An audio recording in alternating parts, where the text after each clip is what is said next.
12 दफा दाबी नहीं जिला सरपंच महासंघ दाबीपत्र उन्नयनमूलक योजना परिचालन क्षमता पंचायत को देवाक दाबी।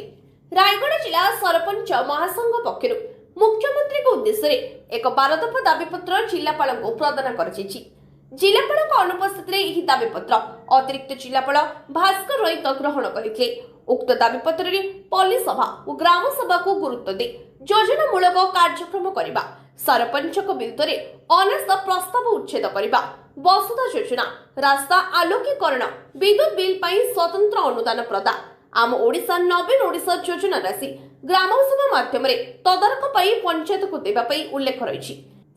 सरपंच को मासिक 2350 टंका बदल 30,000 टंका प्रदान करने, सरपंच नायब सरपंच वार्ड सभ्य सभ्या कार्यकाल पर मासिक 5,000 टंका भत्ता प्रदान करने, साधारण बंटन व्यवस्था पूर्व भली सरपंच व पंचायत निर्वाचन अधिकारी द्वारा जुग्म पास बही अर्थ कारोबार करने, पंचायत रे खर्च होता समस्त उन्नयनमूलक कार्य पंचायत द्वारा परिचालन करने, हाट बजार गृह पोखरी खनन आदि कार्य अनुदान राशि पंचायत प्रतिनिधि माध्यम देवा सहित गोचर व अन्य सरकारी जमी रक्षणाबेक्षण दायित्व पंचायत को हस्तांतर करने को महासंघ दाबी करिछि।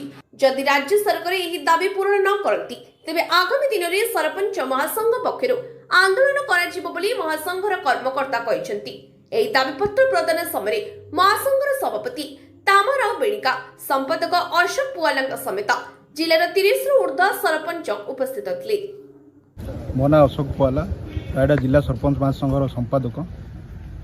आज आम मुख्यमंत्री को 12 दफा दाबी नहीं कि जिलापाल उद्देश्य आम जरिया आम देवु आमर दाबी गुड़िक जो आमर पंचायत स्तर में जो फंड आसूँ संपूर्ण फंड आमको दि जाऊनी। 50% फंड आम पंचायत को आसूँ, 50% आम विडीओ जरिया से गुड़ाक खर्च हो जिनसा जमती पंचायत स्तर में 100% जमती आमर CFC SFC फंड देले आम पंचायत विभिन्न उन्नयनमूलक कार्य आम करूँ। सेकेंड दाबी है आमर जो भत्ता अच्छी 2,350 टंका सेटा आम पंचायत रे प्रति गाँ को गले 2,350 से सफिशिएंट नुह। आमर दाबी आमर भत्ता 2,350 रु 30,000 हो। आमर कार्यकाल जो 5 वर्ष भितर जदि आमर सरपंच जे भी डेथ हो गले 50 लाख इंश्योरेंस दिंतु।